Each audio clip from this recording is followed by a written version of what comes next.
See, why does it's because it popped out. Never mind. I did it on purpose. Lately, the chat.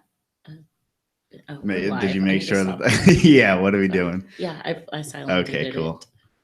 Okay. It's just the chat's all messed up. No, it's because I popped it out. Oh, you popped it out. Because here it's only been showing up very small lately, and I haven't figured out how to make it big. So sorry, we're talking. Yeah, I mean, welcome to From the Ground Up. A few things to get out of the way, as always. Theportcitypythons.com. We have some available corn snakes. I haven't put ball pythons up there yet, but of course, there's ball pythons for sale. No trades, please. And as far as portcitypythons.com, we also have shirts available. And what else do we have? Amazon show links in the description. I don't know. It's too early for me to think. Yeah, which is sad because it's 10 o'clock, but we are tired. We went out last night, but we're old, so we came back at a reasonable time. But we're still stupid. We were like both asleep by 1 a.m., but we're still tired. No, we got home at like 12 and you were sleeping, and then I woke you up to get cookies. Yes, but and then we got cookies and we came back and then we went to sleep. I was doing the last time we went to sleep. I know I took an in-between nap, but anyway. Okay. Now that you know why we're drinking coffee and not like beer or anything, I think beer is generally frowned upon at 10-15 a.m. It is Sunday. It's football, so we could if we felt like it. But I have to go babysit, so I gotta be a good adult.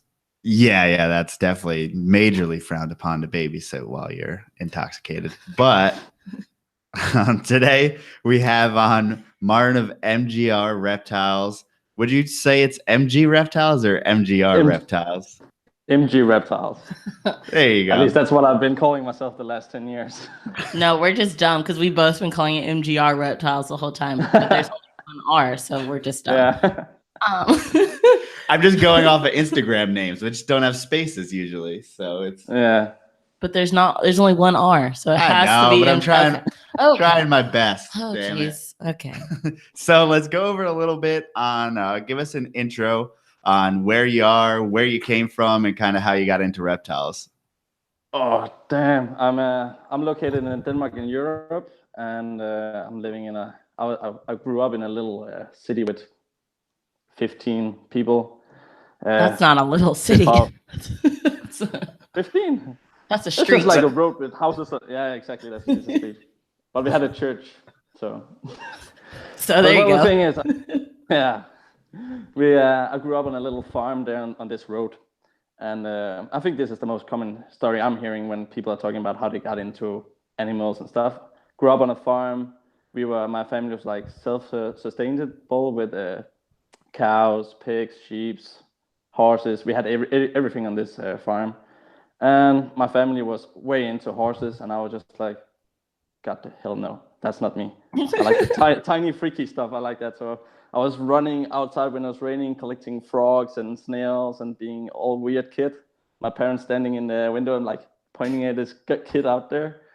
But then when I got a bigger, my dad caught a common grass snake, Natrix, the most common snake in Europe.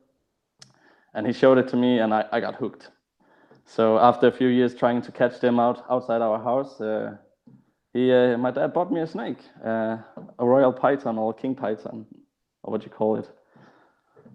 Ball python, that's what you call it. Ball python. Yeah, ball python, yeah.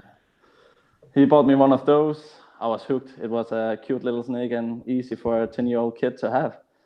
But it fastly got pretty boring to have this snake. Yes, you understand. I got some different colubrids, milk snakes, and Taiwanese beauty snakes and stuff like this. And then it's slowly, like you're doing in the reptile, you're selling and buying to figure out what is actually what you like. So now I have a pretty weird and diverse collection to this day. Yeah, so I saw it. I mean, you kind of work with everything across the spectrum, but I wanted to get an idea of, because to us, like milk snakes and things like corn snakes, king snakes are very run-of-the-mill here. How popular are those animals over there? They're pretty popular. I would say corn snakes are the most popular beginner snake in Denmark, and I know a lot of big breeders here who are selling a lot of stuff in Europe. King snakes had its peak 7 years ago, I would say. It's still pretty common to find them in the pet trade, but they're not that common anymore. But the Mexican black king snake is so goddamn popular in Europe right now. It's everywhere. Everyone is breeding in it, and it's so goddamn expensive right now. I mean, we saw one. Someone, I think we talked about this in another podcast, but someone was trying to sell one for $800. When previously at a show, we would have been able to get a proven female for about $150. Yeah. So it's kind of crazy. Yeah, and that's in dollars, right? Oh yeah, sorry, I don't know the conversion. No worries. I can calculate pretty because I'm also calculating my Danish currency to euros all the time. So I'm trying to follow it. I just saw a proven breeder pair of Mexican king snakes for sale on Hamm. Hamm and Hountain has their own Facebook page where you can sell and trade animals, and he put it up for £850. I have no idea how much that is in dollars, but that's really expensive. Well, I just looked at the Danish, krone, is that how you say it? Is 6 times the worth of our dollar. Yeah. Well, no, it's What? the opposite. You're the other way. Oh. It works at $1 is 6 of yours. Okay. Yeah. But as far as ham, I mean, because I don't know exactly how that works, because it does not work like regular shows here in the States. It seems like people like set up to trade in the parking lot of the show, or how does that work? That's what it seems from the outside. They're like, we're gonna meet at Hamm and we're gonna exchange. Gotcha. Yeah. It's a really hustle, and the thing is, you're not allowed to trade or have animals outside the boxes outside of the expo, actually. So back in the days, they were really hard against this. So if they saw people doing it, they were getting thrown away and told not to get back there and stuff. But people are coming there, and they're not really, all the trades are happening before, all under the table before the expo opens. That's what people are coming for. Oh, there's no sound? No, sorry. He clicked something, so then it stopped switching. I don't know why he clicked Yeah, I that. did it because it keeps on switching back to us, and I don't like Okay. that. So how does it seems like, is there like no shipping in between the European countries or some European countries, and that's why everyone goes to the show and seems to make their purchases at the show? There's a few couriers. There is something called DDI. They're actually going to America. Dutch Dragon Import, if you know that one. And there's also a few one that's going from England to Germany. But most people are driving themselves, and it's pretty easy to get people to take animals for you back and forth. But I know so many people down there. I have so many connections now that I'm doing it myself because I'm enjoying to get away and spend the day with geeks and nerds. So that's a way to get out of the house and spend some quality time with friends. Absolutely. So what were you looking for at this Hamm show, or did you end up coming back with anything? I was looking for something and I found it, but I always order something ahead and sells ahead to make the trip pay itself mostly. I got smart. Home, I got home with 5 orinated wood turtles from Costa Rica, small cute critters, and 4 Rhino Rat snakes, babies. They're like goddamn cheap in Europe compared to America. And then I found I don't think they have a common name. Goniosoma phanatum. You know, I don't know what you're saying. It's an Asian rat snake. It is an Asian one. A small one that's only getting around a meter. And the German guy I was talking with, he said the father was turquoise blue and the mother is green, and he's been making so many blue babies from this pair. So I'm hoping to get some blue specimens. Awesome. So are things like Asian rat snakes, are those much more common over there, or your Central American? I'm not sure exactly where rhino rats are from, but I thought they're from somewhere in Central America. They're from rhino rat snakes are from Vietnam and Okay, China. then I'm way wrong. off. I'm thinking about Baron's Racers, I think. Yeah, definitely. Well, I think the Asian stuff is more. People tend to like it more because it's often are more colorful animals, and it's easier to. Well, like you're also doing with your corn snakes, it's easy to have animals from the same area to hibernate them the same way and keep the care the same way. My room is a mess because everything is different. I need to put my animals into boxes in different rooms when I need to hibernate them. But that's just how I like it. So. Yeah, and you seem to have, I mean, you don't only have Asian rat snakes, but you have things like geckos and then obviously those ornate wood turtles. And so do you have separate rooms for like how many rooms are you working with and do you move them around during the seasons? We're living in a 4-room apartment, me and my girlfriend. And I said when we moved from a 2-room one, I need to have one room for my animals because I don't want to have it all over the place. And we got that. But then I was starting to try to breed some animals and I need to hibernate them. And I had some other animals I couldn't hibernate. So they went to a 3rd room in our 4th-room apartment. Yeah, that sounds like someone else I know who said they only did one room and now it's expanding more and more. That's how my girlfriend is saying. She went into the 4th room today because I was picking up some equipment in there. And she was like, so I thought you're only going to have one room. And I was just like, yeah, well, do you need something in here or can I just keep it? So she's a cute. She's good against me. She gives me some trouble sometimes and some hard times, but I know it's only by love she's meaning it. I mean, you got to put your space to use. And I mean, you need at certain times, especially with, I mean, it seems like Asian rat snakes, obviously you keep a bit cooler. And then some of your animals, you may need hotter hot spots. Yeah. Or is there anything that you need like higher ambience for or anything like that? I think the animals going at the highest temperature right now is my warmer pythons. And it's not even because it's so high. It's like, well, we're saying it in Celsius. So I have like 35 Celsius hotspot. And then I just have like normal room temperature in the cold end, like 22, 23 Celsius. I think 35 is around I just did it. Fahrenheit or something like that. 95. 95. Which is hot as fuck in my for what it seems to be.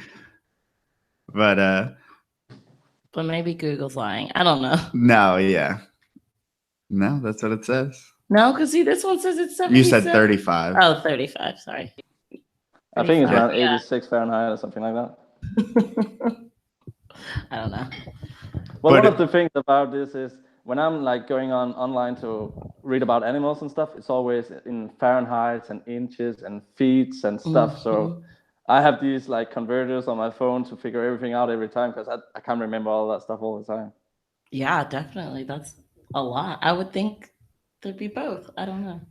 Yeah, I think we're very do you find that the hobby as a whole, the information that you can get is like kind of American centric as far as we are the ones the hobby is very established here as well. I mean, it is established in places like Germany as well, but do you find that you get a lot of your information from Americans or? That's the Americans articles and stuff is the go-to ones because I can read English and speak English pretty well, but the German one are often more detailed and have all the small details, but I don't read German. So that's a sad thing for me because they have some of the best herpetologicals down there and they know way more stuff than is getting translated to English. That's interesting. Now we see a lot of European keepers kind of lean towards like bioactive enclosures. Yeah. So what do you use for enclosures and what's kind of your ideas behind it?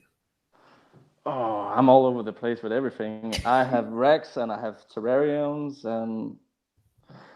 but I keep my animals the way that it's easiest for me to keep them. And some of my animals, I definitely think it's easier for me to keep them in bioactive enclosures, like my hortelanos, because I just have a lot of plants in there and it's keeping the humidity high. And when the animals is making a shit, the isopods and stuff is going to clean it. And if the snake is, I just had one of my keel slug eating snakes changing their shit. So I saw it when I got home tonight. and all the small isopods were sitting up in the tree eating this shit and stuff. So I don't need to do anything. I just need to put in some water sometimes and feed the snake. I think it's an easy way to do it, but I also see some bad things about it because it's hard to control the bacterial infection that can be inside something like this. So you need to keep it a bit under control. Yeah, I think we have a weird thing over here where we want everything to be sterile. So it's like we keep everything very sterile and clean it exactly when things happen. And I don't know which way is better. I only really kept the way most of us keep over here. But as far as like you have those slug eating snakes, and do you feed them snails or what do you feed them? I feed them snails with house. I don't know what you call those ones. House snails? The common snails you can find outside with the shell on. And I'm also feeding them, what do you call it, those ones? Fulica snails, those Congo African snails. They're pretty available here in Denmark and Europe, so I can just buy them for like cheap and throw them in there. And are they dead? Are they frozen? Or no, they're alive. Oh. Do you buy them from like pet stores or how do you source them? Nah, I hate pet stores. Different. Oh, that's the worst thing ever. Okay, no, let's talk about that next. No, I'm buying from people I know, and I have. Denmark is a pretty small country, so everyone knows each other almost, unless you're like upcoming. Then people don't know you, but else people know each other and who you are. So there's snail breeders? There's a lot of snail breeders, and I just write a few of my friends, and then just like, yeah, I have a box with 1,000 of them. You can get them for 100 krones. That's like $30 or something like that, and then I have food for the next half year. Nice. So will you keep them? You'll just like keep a box of snails or something? Yeah, I just have plastic boxes filled with snails, and then I feed the snails with carrots and other green stuff. And I have my biggest snails right now is like around this, but it can grow like this, like around half a kilo, 600 grams. Yeah, and if no one could see that, I mean, that was probably easily about like 6 inches or so, which seems like a pretty big. Seems like a pretty big snail. Yeah, definitely. And so, what do? You just put them in the enclosure, and then I've never seen a snake eat a snail before. That's so incredible to see. It's one of the most weird things I've ever seen. They are nocturnal. Is that how you say it? Like night living snakes. And I need to go into my room in the nighttime after 10 when the light is turning off, and I need to sit still on a chair in front of the terrarium enclosure for like 10 minutes before something is happening. But when they're getting out and they see the snails, they're just like moving after the snail, and they want to hit the snail at the exact same spot every time, because they have the snakes have longer teeth in the right side of the mouth than in the left side, because they're pulling out the snail out of the house. So it's insane to see, and I love those freaky animals. So they actually pull the snail out of the shell. Yeah. They don't eat the whole shell. And are those snakes rear fang venomous? No, they're not venomous at all. Sweet. But I bought them wild caught. So I hate wild caught animals, but some animals you can't really get in the trade. So someone needs to try to do the work to get them established. Now, what'd you do as far as when you first imported those animals? Did you treat them, and what were the steps that you went through to make sure that they were good? I got them from a really, really good importer that's doing all the external parasite. He's cleaning all that stuff off, but he's not doing anything inside unless it's a big animal. The pareas, the keel slug eating snakes I had, they're really thin, small snakes. So if you treat them against anything, they could actually end up dying from it because they're not that big. So I just thought for myself, I'm not going to do anything to stress them out. I'm going to keep them in quarantine for half a year, separate, make sure they're eating and growing. Then I threw them together. And now I'm just hoping to get some eggs so I can get the next generation up going without anything being inside them. But they're weird snakes. They drop up to 3 to 5 clutches a year with 2 to 3 eggs at a time. That's so weird. Whoa. Yeah, that's weird. So go ahead. Well, I was going to say the only paper I could find of these snakes was like an A4 paper size from Germany, There's like scientific paper. That's the only information I could find on these snakes.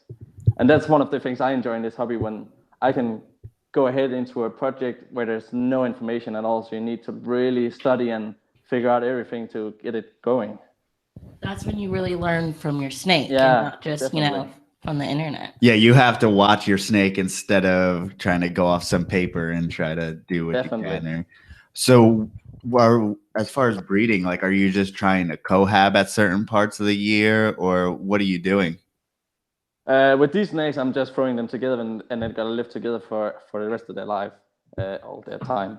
They are really slow-moving species, and they're pretty nervous and stuff. But I think it's because they're wild caught. They're a bit like this. I had a friend of mine back in 2003. He had 5 of them in a big terrarium. He never had any breeding on them, but he had them together all year round. And in the winter time, he just stopped eating and turned off the light with them. I think I'll just keep on feeding them, because where they're from in the world, they're not really having that low temperature and time without eating. So I think I'm just gonna go straight at them and see if it will work out. And you just throw a couple snails in there, or you have to put them in certain places and make sure that they don't fight over snails? They will not fight at all. They're gonna get scared from each other. No, I'm dropping in. I'm dropping in around 10 to 20 snails a week, and then it's just they're eating. They're supposed to, from the paper I read, they're eating 3 to 5 snails every 3/4 day or something like that. So I'm just bringing in a lot of snails, and they will sit on the side of the terrarium and stuff. So when I'm not seeing that many snails anymore, I'm just dropping in a new bunch. So they're active hunters every night. So they will just eat a few snails and go to sleep, and then hunt again next day. Wow. You So have a whole little like life cycle thing. ecosystem, Like, yeah, you have it all going on in there. Yeah. And do you find that they're going to the bathroom a lot? I mean, if they're eating that many snails, then they may have like a fast metabolism. Do you see when they go to the bathroom? I have a lot of plants in there and isopods. I haven't really seen any what do you call it, shits from them? What do you call that? The dump? Well, yeah, that's an aggressive way to say it, but yeah, Okay. shit is What's the nice way to say it? it's an expletive, but I don't There's know. no nice way to say it. You could say poop, but that sounds childish. But shit is aggressive too, so I don't know. Okay. Shit works. Okay, I'll put it in a more nice way. When I'm going to the toilet, I'm not really seeing it because I have a lot of plants down there and isopods are eating it. When I had them in more simpler enclosure when they're in quarantine, there was nothing. So I could see the shit, the toilet part, what do you call it. And I also put it on the stereo or what you call it, to see into the shit, or the toilet part. It feels weird to say it like that. So you were basically putting it under a microscope? Yeah, exactly, to see if there's any parasites and stuff. I couldn't see anything, but I'm not like so good at it. But they're working and they're not looking thin on anything, so I'm hoping the best right now. Yeah, that's crazy. So these aren't, I mean, a lot of animals you cohab and you'll see them like wrapped up together and hanging out together. These aren't those. They're scared of each other. They're not scared of each other. They're laying inside a cork bark in the substrate, and they're laying in there in all the hours in the day, and then in the nighttime they're going out, and that's what I'm seeing. I'm only seeing them a few hours every day, if not only a few times a week, because I'm not in my reptile room every night to check it out. Now, how big are these animals? Did you get them as wild caught adults? And how big is an adult? And how big is the enclosure? I will say it in centimeters, the enclosure. The enclosure is 60 centimeters wide, 70 high, and 30 centimeters deep. So it's pretty small, but they don't need that much because they're not much thicker than, I think the female is like as thick as my pinky, and the male is even slimmer than that. And they will get to around 60 to 80 centimeters. So like long, thin snake. So that's like 2 feet for all your Americans out there. 60 centimeters. For the female, yeah. Mm-hmm. Small, pretty small. Pretty small, yeah. And I like to keep small stuff. And you said that they're kept pretty warm, but you're keeping them that 35 Celsius that you're keeping everything else? Not these ones. They're just staying at the room temperature in my room every day. So they're going around 22, 24, depending on the day. And then in the nighttime, it can drop down to 21 in my room right now. And I'm going to keep these animals this way all year round. And then I have other animals I'm going to put in tubs in other room or something else to get them cooled in the winter. And do you, do you know if anyone has bred them before in captivity? The guy who imported mine, one of the female he got in was pregnant. Or what do you call it if you don't call it pregnant? No, you're good. He got eggs on them and he has like small babies of them, but he's also keeping them back for himself. Okay. But as far as like breeding and eggs and all that in captivity, I haven't found any information of it yet. So you're going to be the first. I have no idea. I can only hope. I can only hope it will succeed. Now, did he hatch those eggs out, or are they still incubating? Oh, they hatched out. One day he just put up a picture on his Facebook page with a little baby. I was like, "You had small babies?" And he's like, "Yeah, it hatched a couple of days ago." And he just found it in the vivarium with the big females he had, because he didn't pick up the eggs. They were just in the substrate. So he didn't do anything. He just found it in there. Well, that's pretty awesome. At least you know. I mean, I'm guessing if you do end up getting eggs, that you're going to end up doing that same method. You're just going to keep them in the enclosure, let the mother do anything if she wants to, or are you going to try to artificially incubate? I would probably go for artificial incubating, but that's only because I have the isopods in there and they're eating calcium, and the shelf of eggs is a bit of calcium, right? Yeah. As far as I know. So I would be afraid they will eat the egg, to be honest, if it's not far enough down in the substrate. So if my female is getting thick, I'm gonna put in a hide box or something like that to see if she'll put the eggs in there. And then are you gonna try to get it to? You're gonna put it room temperature in your room, or are you gonna try to heat them up a little bit? Do you have I'm just gonna put them. I'm gonna put them in a corner in the room and then just forget about them for the next 60 days. Right on. I heard that's the best way to get it going. I mean, that's most of the method with most lubrids, but that's the way we pretty much do just all of our eggs. But you know, if you're coming from Python people, they want everything to be like 89 degrees exactly for a certain amount of days. But have you bred? I know you said you had baby rhino rats, but I did see that you posted pictures of some green rhino rats, which I assumed were a little bit older. So did you already have a colony of rhino rats before Hamm? Yeah, I definitely had. It's the same person. I've been buying from her 3 times in a row now, and same parents, all the animals now. Back in 2016, I bought the original 5 animals, sold 2 of them to a real good friend because 5, I heard they're really hard getting going. So I thought, like, I'm going to give 2 to my friends, 3 to myself, and then we will exchange if anything happens. But they were really easy to get going, and I found a really good method for it, which I told a few Americans. I did like, "How are you doing that? That's so weird." I can tell you the method after. But they got going, and I'm hoping they will be big enough by the end of the year I can hibernate them and get them ready for breeding next year. But I'm afraid they're not big enough, because I'm seeing a lot of American rhino rat snakes, and they're like twice the size of mine. Oh, wow. Yeah, but mine is around a meter and 20 centimeters, so they're like around the maturity size. But a lot of people in America is getting them to like close to 1.6 centimeters. That's crazy in my mind, compared that it should be a small species.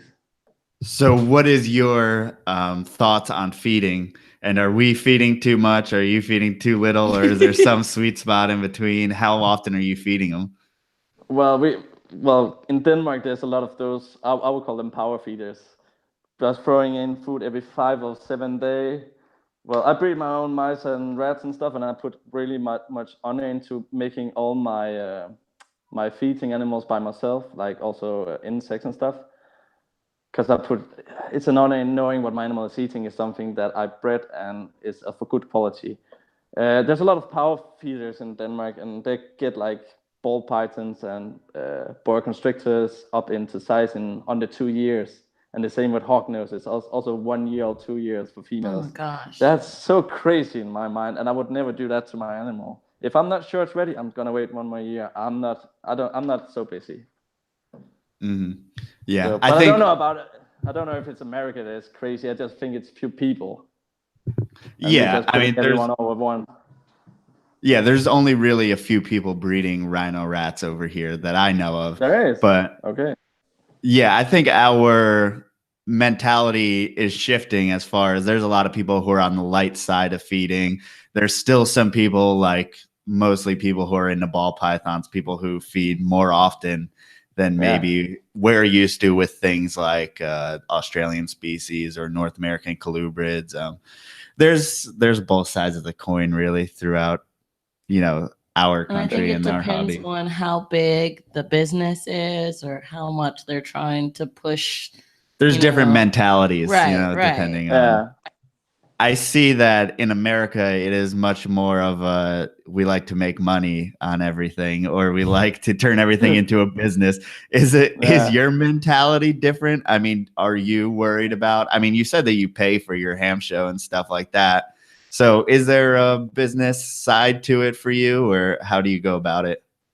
Well, for me personally, if my hobby can go into zero in the end with the expensive getting covered by me selling or trading and stuff, that's perfect for me because it's just a hobby for me. So if I can make a bit plus on it, that's just me. I just have a chance to spend money on some other projects I want to get in. I don't see it as a business at all for me. I'm a hobbyist by heart, and I like to have a diverse collection. I'm not gonna have like 50 or 100 hognose or ball pythons. It's gonna get too boring for me, to be honest. I like to have something different, and every day I'm going to my room. I have different kind of animals from different places in the world, so I always have some animals out, and I'm enjoying to see my animals out. That's also why I keep them in terrariums with bioactive and live plants and stuff, because I'm enjoying seeing this. Mm-hmm. Now, moving on, Rhino Rats, and what else are you keeping as far as, I don't even know what those like Chinese cave gecko looking things are. What? Goniosaurus. Okay. I'm a geek for scientific names, so, but they will sound weird because it was with a Danish accent. But it's like, Chinese and Japanese cave geckos.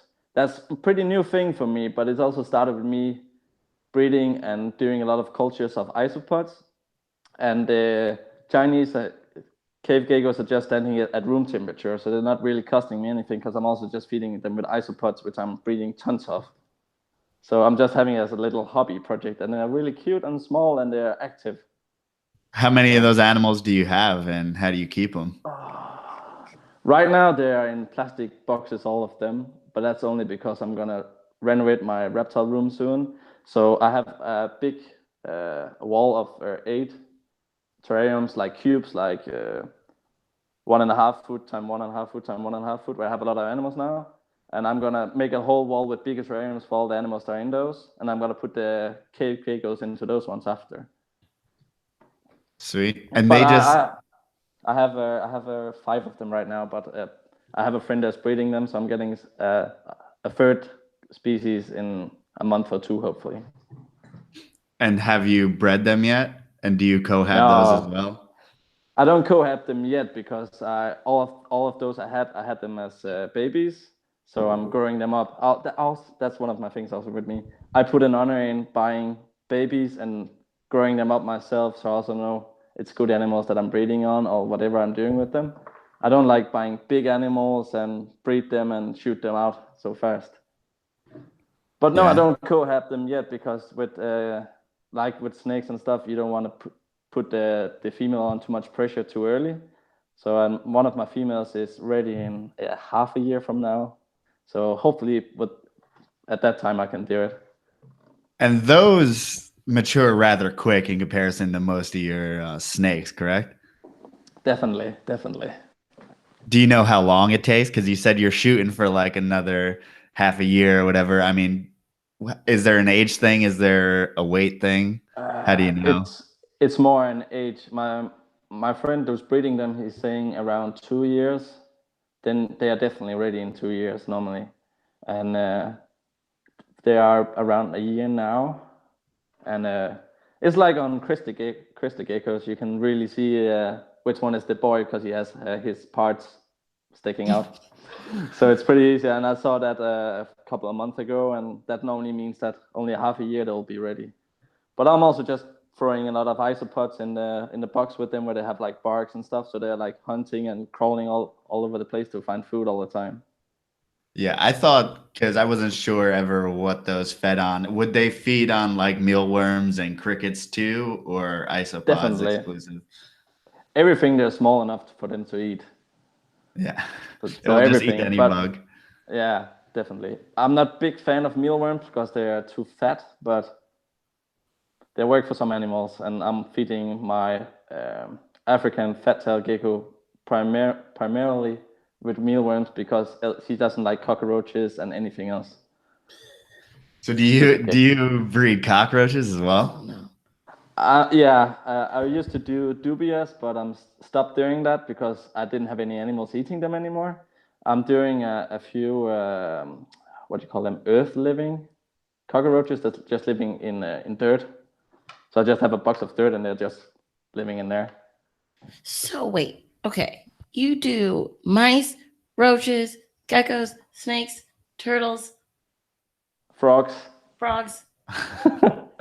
Shit. What do you do as far as breeding rodents? Do you breed them in your apartment? No. Luckily, Okay. I was super confused. Okay. This makes much more sense. No, I have a real good friend of mine who has a big house not far away from where I'm living, and he actually have Comingi monitors and stuff like that. He has like a big old farm where he's built it onto big enclosures and stuff. And with helping him, I'm a carpenter, so I'm helping him, and by helping him, I can have my shit out there and breed my mice and rats there with another friend. Sweet. So being a carpenter, do you build a lot of enclosures for yourself? I'm going to now. I didn't do it in my old apartment because it was not big enough. So I just got those cubes and I got them for free. But now I'm going to build a whole wall when I'm going to have time and money for it. It's a winter project because in the summertime we were really busy working. Yeah, I always thought that, and hearing from a lot, I guess it's more primarily like UK keepers, but they're always complaining about how much space they have. But it seems like after I saw Casper in his room with his giant monitor cages and shit, and you obviously have 4 rooms going on, so like it doesn't seem like you have a problem that much with space. Well, I only have I have most of my things in one room, and then the other one is like equipment and hibernate, and then I have one terrarium in the living room with crystal geckos. Casper is actually a really good friend of mine. Yeah, I figured since you said that everyone knows each other, that you probably... So you are not the first person from Denmark to be on this podcast, surprisingly. He's been on your podcast before. Yeah, we've had Casper. I didn't know that. Okay, I'm going to find that one then. How long time ago was that? Like 2 or 3 months ago. We were still in Dallas. I know that. I was out of town or something. Well, because we had to do it in the middle of the day, because that's why you weren't here. You were at school or something. But yeah, it's pretty crazy. And I heard that he does a podcast. Danish Reptile Radio. Yeah, but he does it in Danish. Like that's what your language would be called, right? I'm not wrong. That's correct, Danish. Yeah, which is kind of crazy thinking that there's enough people to have a podcast, a very specific podcast like that. I don't think there's that many listeners. This is only the hardcore geeks that's listening to it. So maybe around 5,000 or 2,000 listening people to every podcast. He's not doing them that often anymore, sadly. He used to do them on a monthly basis, but now he haven't done one in 3 months, I think. Last time we put Denmark in 2 places. We have Jylland, and then we have the island where Casper is on, Sjælland, Copenhagen and stuff over there. And when I was over there to an expo last time, we were actually shooting and podcast over there, and while we were drinking and having fun before the day before the expo. But it hasn't come up because Casper, and I'm gonna say, Casper, you're stupid. You haven't paid about it, and you stopped your Blog Talk Radio stuff. So it's not going on right now. Well, yeah, because he asked me how we host our podcast, so I think he was trying to figure out something new and get off Blog Talk or whatever. I don't know. We'll have to mess with him until he puts one out. Although I can't listen to it, but I wish. Because we won't understand it. Yeah, but we'll still get them to put it out because it's always good to have reptile podcasts out there. Definitely. Well, I think on my phone alone, I have like 12 different reptile podcasts I'm trying to keep up with all the time. So every time I'm in the animal room, I'm having headset on and going around and doing stuff with you guys and Owen and Eric in the ears all the time. Yeah, well, we appreciate it. And there's just so many podcasts out there, which is awesome because everyone's kind of, you can always have reptile stuff going on. It used to be like, okay, once a week I can listen to Eric and Owen, and then they're the only podcast I can depend on. But now I feel like there's more and more people who are doing it more and more consistently, which is great. And I had a question that I forgot. But I have one, but it's off topic. I know what I was going to ask. Okay. Due to the weather there, are you able to, as far as brumation or hibernation, do you just open a window? Also, or you what just don't is the heat weather a room? there? Because I don't know it. Yeah. We had the most insane summer in Denmark in 30 years. I think we went going with almost 2 months without rain and just pure summer and heat. It was nice. I missed that kind of summer, but it was also pretty hard against animals outside and animals in my room because it was getting insanely hot in there. Normally, people are just putting the animals in the basement or cooling down the whole room. Most people in Denmark have all the animals in the basement, or they have a shed outside with animals in only, so they can keep the temperature more controlled. In my room where I'm gonna hibernate my animals or brumate them, it's not getting so far down as I would like to, but just giving the animals those couple of months of food and in darkness is normally just enough. And what is hot to you in Denmark? Oh, I would sweat if I was in California, I can say that. Well, in Denmark, in the shadow, we are taking the temperature. It's around, in the summertime, it's around 28, 30 degrees in the shadow. That's what I'm normally keeping high temperature in some of my animals' enclosure. But when you're directly sun, it's really hot. But the winter is shitty in Denmark because it used to be snow when I was a kid. Now it's just pouring rain in the wintertime. So that's a bit sad. Yeah. I mean, for everyone listening, that would be, your summers would be like in the mid 80s. Sounds perfect to me. Which sounds great, but I'm sure you wouldn't have a problem brumating in the winter. Definitely, no. It's easy here in Denmark normally. Yeah. Are you doing, because you said you're not that concerned of where it goes as far as down cool enough? I mean, most people here would shoot for like 55 or 50 degrees Fahrenheit. Yeah. Is there a temperature that you're shooting for brumation, or you're just turning off food, turning off light, and you're not worried as much as what the actual temperature is? Nah, I would love to get it down where you guys are going, but I can't with my current situation. And one of my good friends, Lasse, from the north of Denmark, he's breeding 100, if not 200 of hognose every year.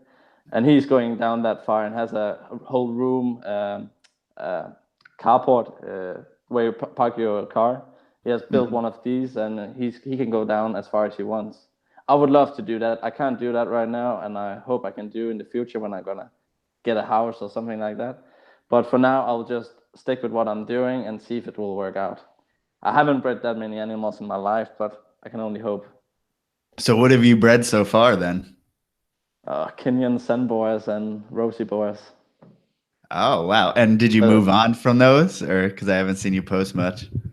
Nah, back in 2008 till 2010, I had 7 or 8 different species of Kenyan of sand boas, and I had 5 or 7 different kinds of morphs of the Kenyan. And then I decided to move and start on a new education. So I moved to a small apartment and I sold all my animals. And that's the most sad thing I ever done, because those animals are so goddamn expensive this day. And I had everything back then. Mm-hmm. That's what happens sometimes. Yeah. So what made you not get back into rosy boas or Kenyan sand boas? What made you kind of pivot to other species? I'm getting back in there. I have sand boas and rosy boas again now. Oh, okay. You just have babies growing up? No, I bought the Mexican one, the rosy bow, the Mexican one with the black. I bought 2 proven breeder females and a pair around 1.5 year old of them. So now I have 1.3 of them. And then I bought 1.1 of the Zaslovi, the red version of it. And that female just throwed me 5 slugs and a half done baby. So I was pretty sad that day. Oh man, that's not what you're looking forward to find in your room. So now hopefully next year it will work. Yeah, with the rosy boas, we clearly have a lot of localities here. Obviously, they're native animals besides like the Mexicans and some of the other locales. But do you have access to a bunch of the locales? Are those imported readily from the States?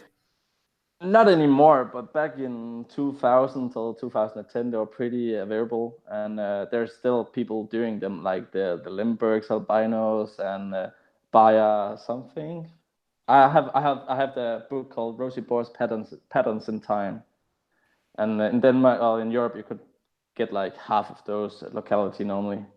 Back in the days, they're not that common anymore, and normally people are just having the mixed one now. They're just calling them by the scientific names. But I would love to get the localities because I'm a freak like that. I like the locality and all this stuff on them. Yeah, because I mean that's a huge thing here is things like localities. People really, if you're gonna have a native species like something like your rosy boas or your gray banded king snakes, or everyone wants to know localities and where it came from, this mile marker and all this stuff. Yeah, there's in Europe there's over the last 1.5 year, people have been crazy about isopods. I don't know how much you've been following that trend in America, but people are like going out collecting these in Thailand and stuff like that and selling them with the GPS coordinates with the animals, so they collect and know where they're exactly for isopods. Yeah, it's pretty fucked up, to be honest. Oh my god, who cares that much? I don't know. I feel like an isopod is an isopod. How many different species of isopods are there? And are they different species or? There's a lot of different species. There's the Porcellio and then there's Armadillium, which are the two most common species of them. The one is just a normal flat one, and then the other one is the one that could go into like a ball. And then there's a lot of other different ones. In Denmark alone, we have 28 different kinds of species of isopods. So imagine how many you have in America. Yeah, imagine how many you have in your country. Oh my god. Yeah, because I know we just called them roly-polies when we were a kid. Yeah. We didn't know what an isopod all bugs was. To me, like they're just a bug. Like now, is the idea to get your animal feeding on their natural locality of isopods? Is that the idea? Nah, I'm not that geeky, sadly. I would love to, but I'm keeping the species that's highly they're spreading fastly reproducing. Because I had a few species which was growing to like 6.5 centimeters. I don't know how much that is an inch. It's pretty big isopod. And they were like, they could live for 2 years and they only got like 30 babies in that lifespan. Oh, wow. Whoa. So, yeah, and the other ones. I thought they'd go real quick. Like, I thought they produce a whole bunch. I have other ones where I have like 200 in a bucket, and in a month now there would be thousands. Yeah. Holy crap. Now, does it matter what isopods you use in what enclosure, or is there a certain amount that they can take care of, or a certain amount of isopods that you need in each enclosure? I'm just throwing some in there. Some of the isopods really like it, the high humidity, and some like it. I'm more going with the more dry. So it's depending on which kind of enclosure I have. It's if it's with the Amazon tree borers, I have the more high humidity one because they're always wet down at the plants. And then the other ones with the pink tongue skinks, I have some bit more dry living ones because I like to dry out the substrate sometimes. You have skinks too. Yeah. Is there anything you don't skinks and blue tongue skinks? I have no idea. I will get it if I don't. Do you feed those animals snails as well? Yeah. I'm collecting snails outside in the summertime and then putting them in the freezer in the winter. Nice. So right now I think I have 5 kilos of snails in the freezer, and it's been a really bad year for snails in Denmark because it's been so much heat here. There hasn't So been normally moisture. I can go and I have a route I can go, and I'm normally collecting 1.5 kilos of snails. And last time I went there, I found 5 snails. Wow. So that's really bad, and that's just because of the heat. And that's 5 kilos is a lot of snails rather. It is. And you're not worried about collecting them out in the wild if something they can. The snails are known for one parasite that's pretty common. They're called the hard and lungworm. And if you're freezing it, it should die as far as I know. And I haven't had any sick animals in the time I've been feeding them snails. So I hope it's working with just freezing the snails. But I have no idea, to be honest. But my animals are thriving and they're not thin or anything. Because what else to feed them? Sorry? But you wouldn't feed the native snails to, say, your snail-eating snakes or your slug-eating snakes? I would love to do it, but I don't think I can get those kind of snails without it being really expensive. And could you frozen thaw a snail and have those animals eat it? Or you think they have to be live? I don't know about the snakes. The lizards are eating the frozen one pretty well. I don't know about the snakes. The guy who had them in Denmark 5 or 10 years ago, he said he could get them to do it, but I haven't tried, to be honest, because I have so many live snails. I'm just throwing them in there. I like to see the natural behavior of the animals. Right. Interesting. So different. So many bugs and fun things. I know, you got a lot of bugs. You have a very understanding girlfriend. She's the best. Now, of these, I guess we can talk about, I don't know anything about pink tongue skinks. Never even heard of that before. As sad as that is, I've only heard blue tongue. So are those animals captive bred, and where do they come from, and how do you keep them? Pink tongue skink is from Australia. And if there's one country I love the most, I would like to go visit is Australia. So I understand why Owen is so sad right now with Eric going. But they're living in Australia on the east coast, going from all the way from the north down, not all the way to the south of Australia, but on the forest on the east side of it. So they're just living there in forest and just eating snails there. They're pretty common down there. Are they similar to keep as blue tongue skinks, or are they a little bit more difficult? A lot of people back in the days just fed them on cat and dog food, like people also doing with blue tongue skink. I don't like that method at all. That's just my honest opinion. So I'm feeding my blue tongue skink is also getting a wide diet of insects, snails, and stuff like this. And my pink tongue skink is only getting the snails, and I keep them in a higher vivarium because they're what do you call it when they like to climb and stuff? Arboreal. Yeah, exactly, arboreal. So I keep them in a bit higher one, and I have 2 breeding pairs, and then I have 4 youngsters around 2 years old. So I have a lot of them. But it's also one of my favorite species of lizards, to be honest. Awesome. I think I see a lot of keepers of the blue tongues who they keep like them in racks in complete darkness with like hay in there and like dog food.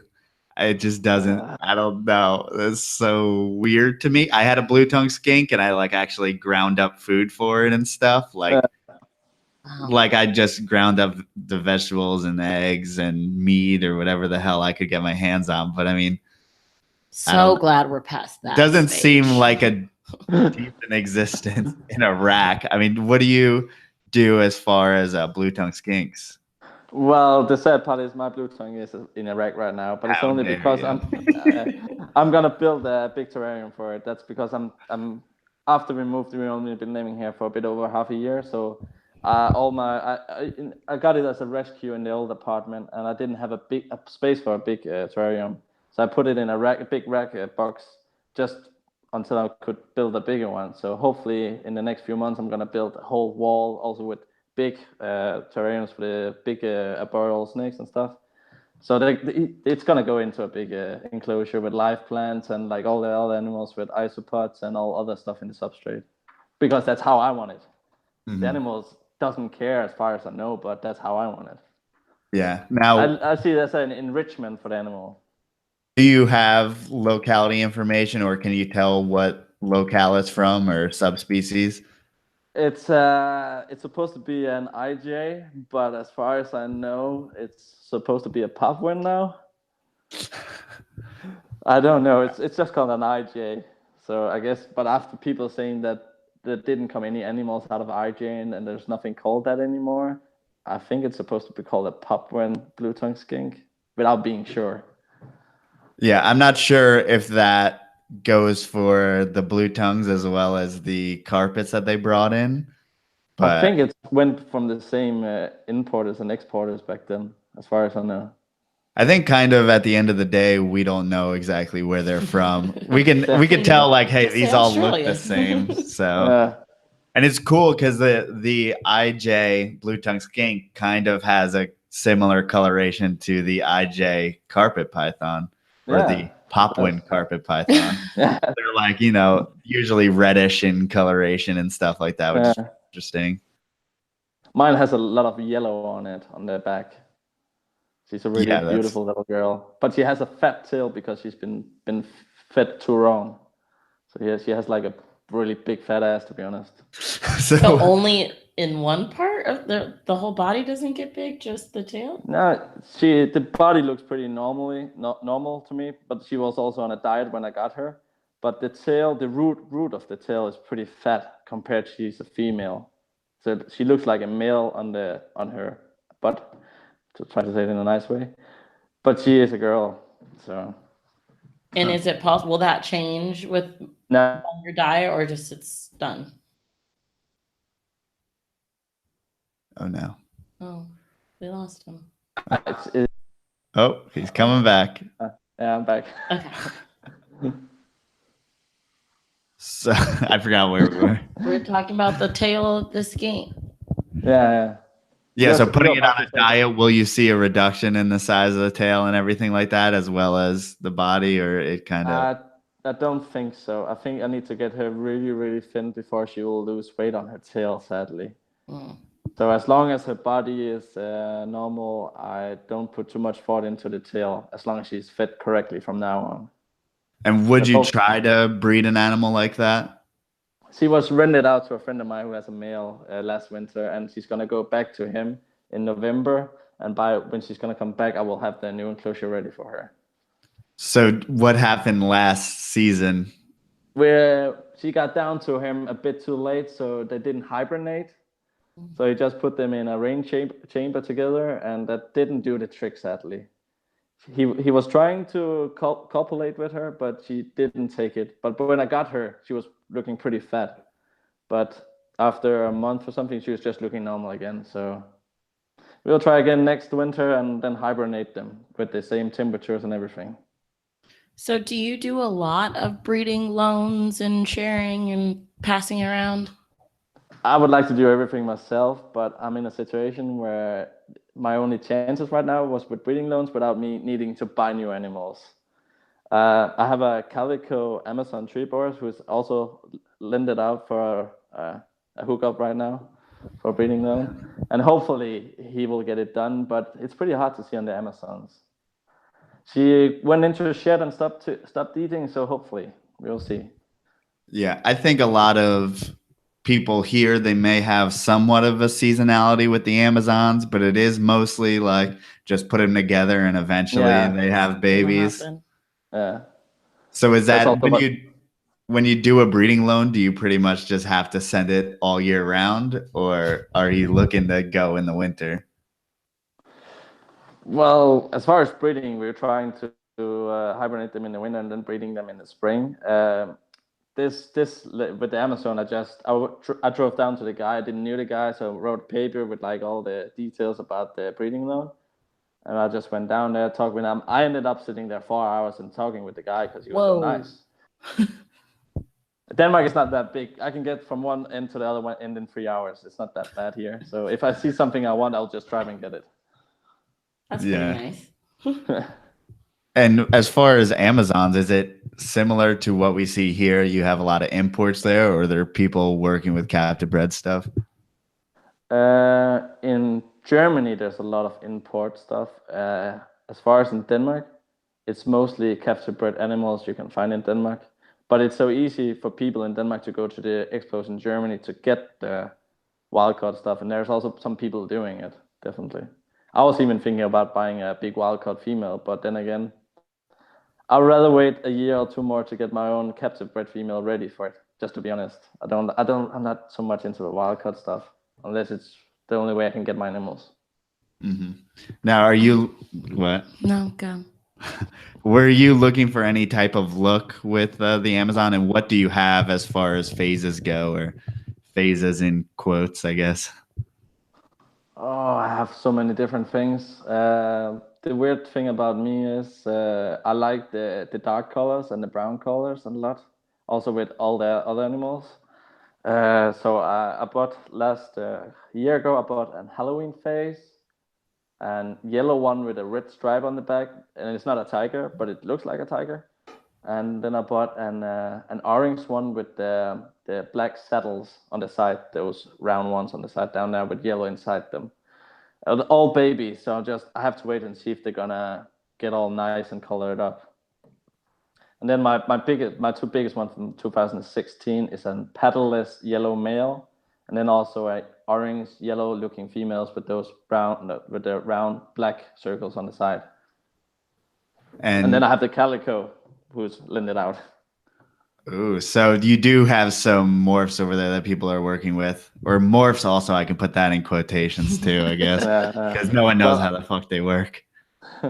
Well, I really want the tiger, and then there's another one I was also looking at.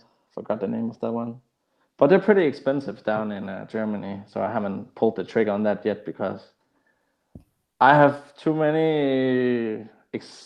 I don't want to spend too much money without knowing that I will get it back later, and somehow it's not.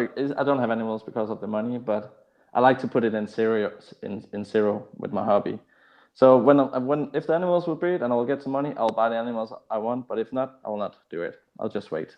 Mm-hmm. Now those morphs are still expensive here in the States. Obviously, we're a little bit closer to Central America, where come from. But how expensive would, say, a calico be there?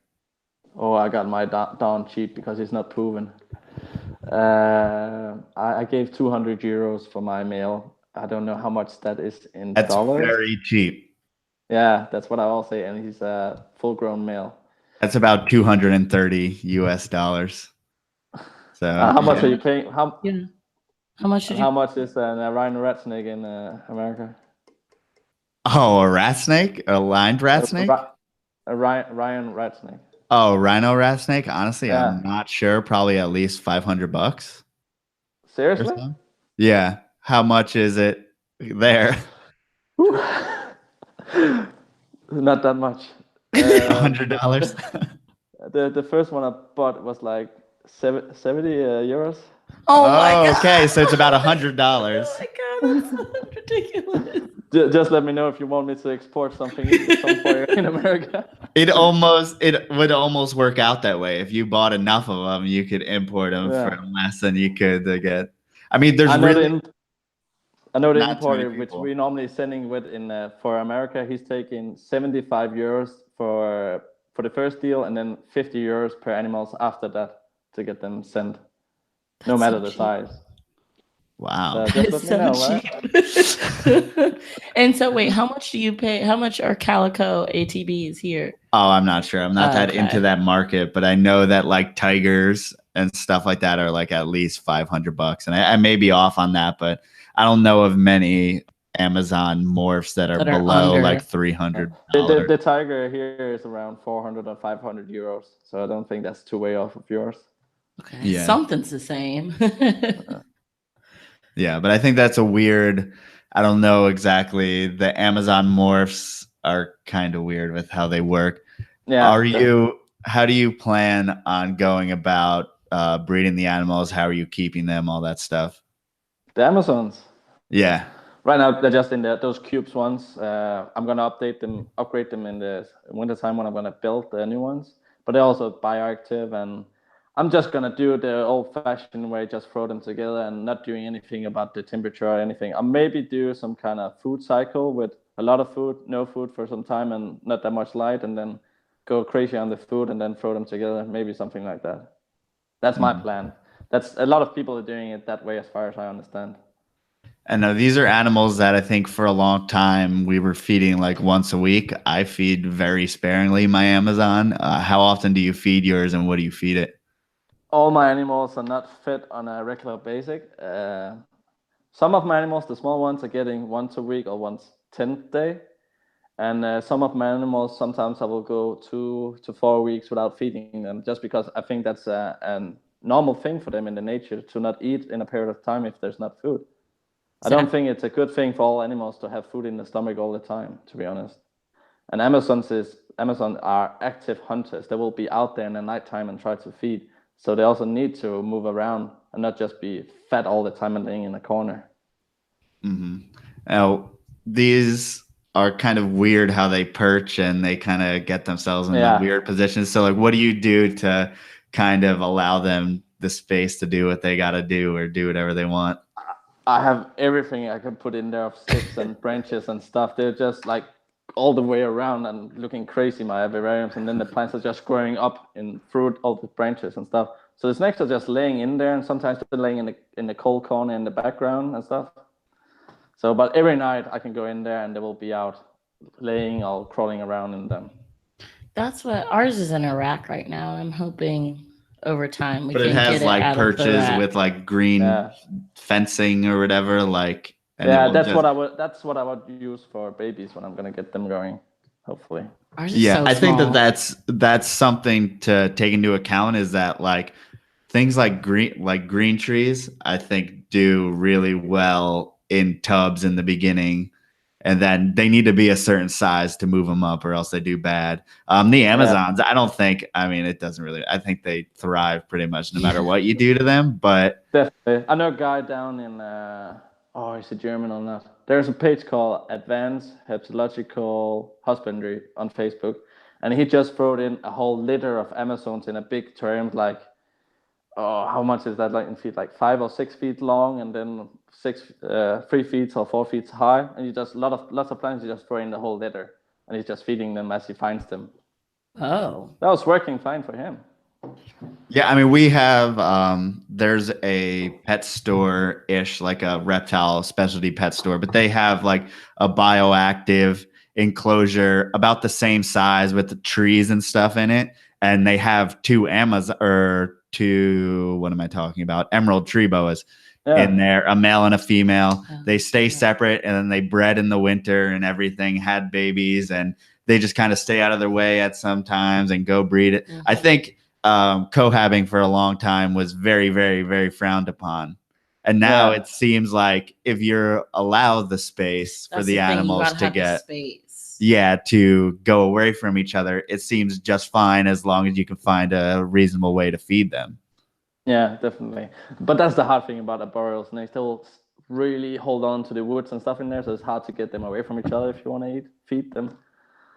So, but I'm also gonna cohab some of my big ones in the future, but I will not do it year round for the female's sake. I will probably do a female every second year. I don't think I'll breed them every year when it's gonna happen. So since we kind of talked about, you brought up pet stores again, it reminded me. So yeah, what's your hatred of pet stores about? I don't know if I have a hatred on them. I bought my first snakes from my pets shop. So did like everyone, but yeah, but as in America, most people actually standing there and try to sell you the animals don't know freaking shit about them.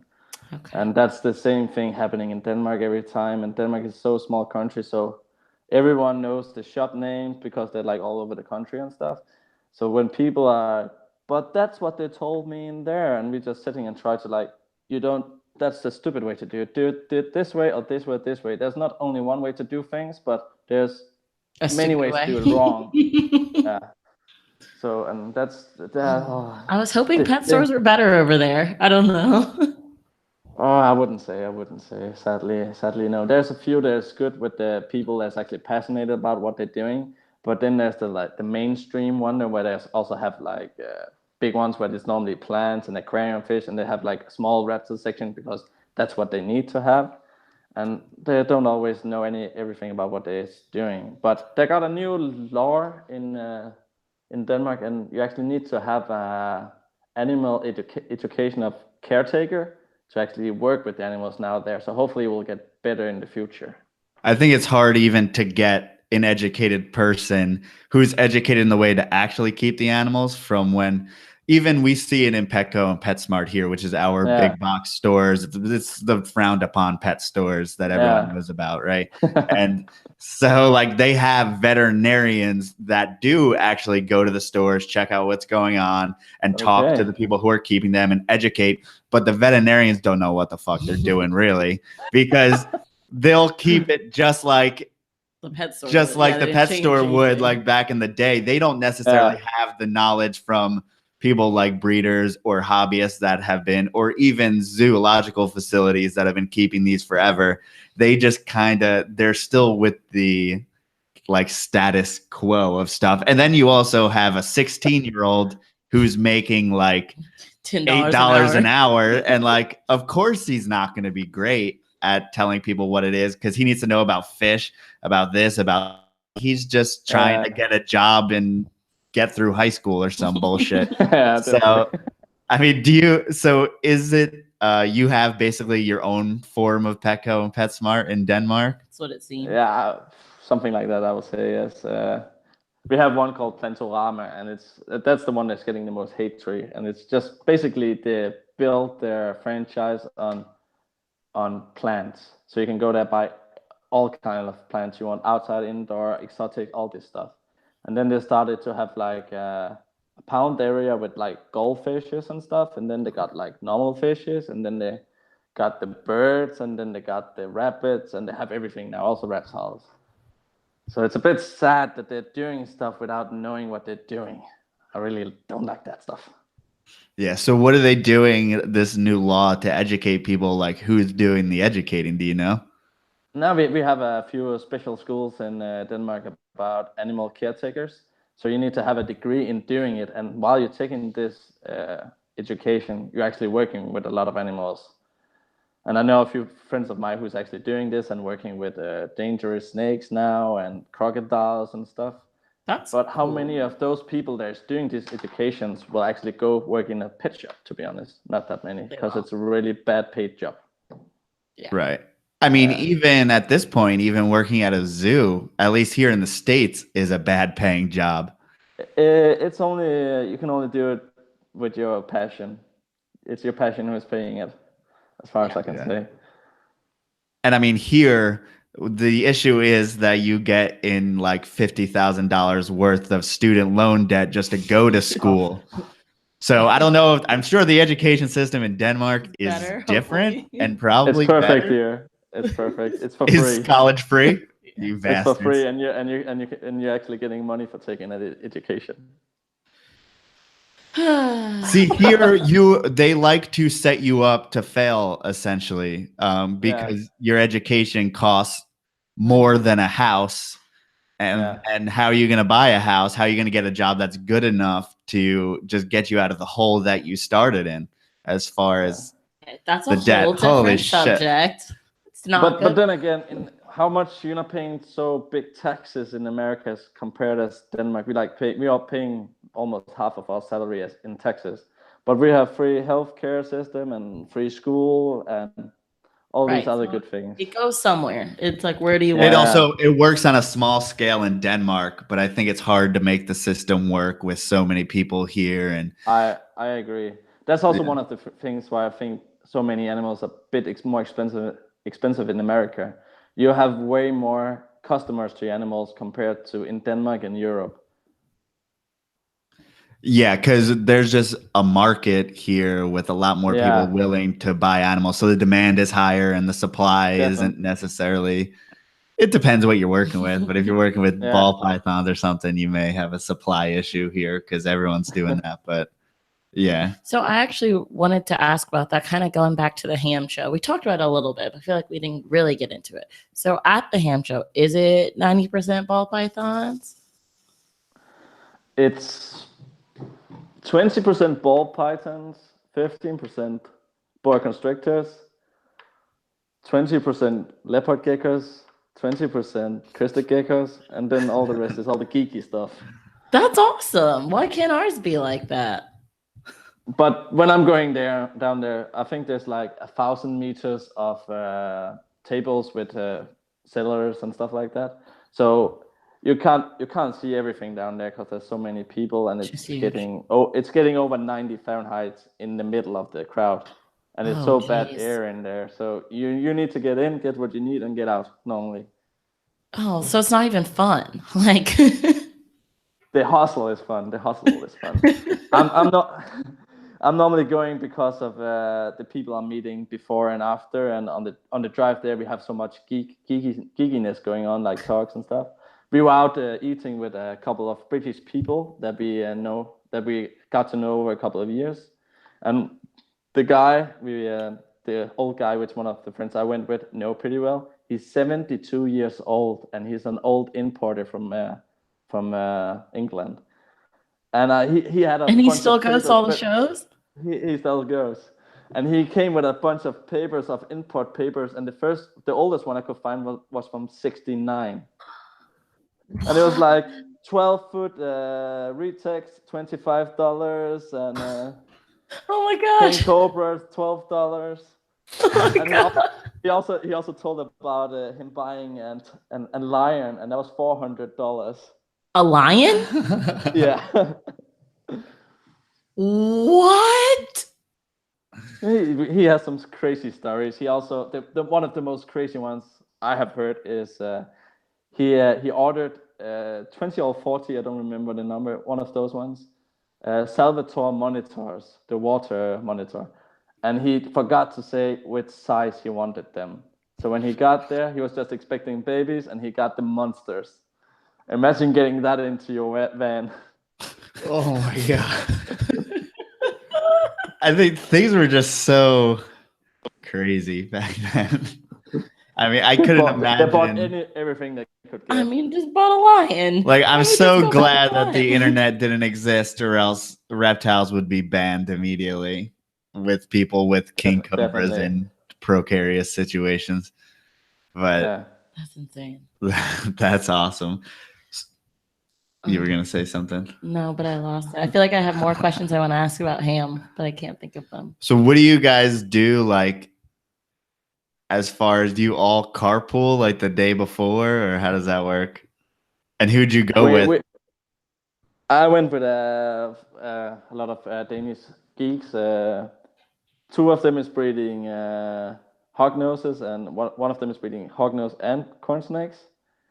I don't know. You probably know him if you're on the hognose side. He's called Lasse Carlsen. I'm not even sure what you said. I'm gonna be honest. Yeah. There's a guy called Lasse Carlsen. Lasse Carlsen. Yeah. He's pretty known for hognoses, even in America. He's sending a lot of animals over there. That's one of the guys I'm going with. I've been knowing this guy for maybe the last 10 years, if not more. So I'm going with that guy. He's one of my really good friends, same age as me, but he's like breeding those 100, 200 hognoses every year. So I'm picking his brain every time because he knows so much about hibernation and feed cycles and all this stuff. And then the fourth person we have in the car, he's an upcoming keeper. He got a lot of animals, different ones like me, and then he sold them all because he moved into a new apartment where he couldn't have the animals. So he just went on a split because of for the fun. I forgot to ask that. Are you technically allowed to keep all these in your apartment? I am, luckily. I have on my what do you call it? On the lease. Paper of on the lease, yeah. I can have one house pet. And yeah. And he's sleeping over there in the corner, my stupid cat. But I love him. But if it needs to say it specifically in the contract, if you're not allowed to have fishes and reptiles and birds and stuff, it needs to say that specifically. And it doesn't says that in mine. So I just have it without saying it. Because normally if you say it, you will get in troubles. Huh, so a little loophole is what it sounds like. Yeah, I mean, just be responsible and careful. Yeah, are there city ordinances also against large constrictors and stuff like that? Oh yeah, the Danish. I like the laws and somehow in Denmark, but then again, I would love to keep the Burmese pythons and stuff because that's one of my big loves. But we can't have the Burmese, the rock pythons, the reticulated, the anaconda, and I think that's the constrictors we can't have, and then we can't have anything venomous. We can have like the hog noses and Baroni, Philodrius baroni, and the mangrove snakes, but not anything more dangerous than that.